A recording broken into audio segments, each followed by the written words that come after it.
साथियों को जोहार और क्रांतिकारी सलाम पेश करता हूं। मित्रांनो, 24 सप्टेंबरला जी घटना झाली ती सर्व आदिवासी परिवारांसाठी पूर्णपणे धक्कादायक होती।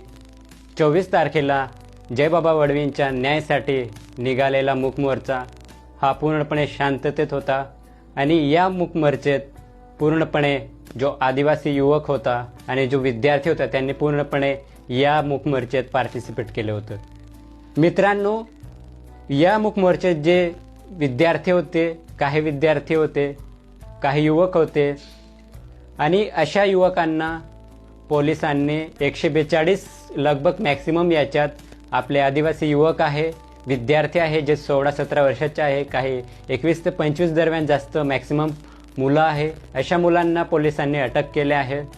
मी याच्यावर एक सांगू शकतो मित्रांनो की जयबाबा वडवींच्या न्याय मिळवण्यासाठी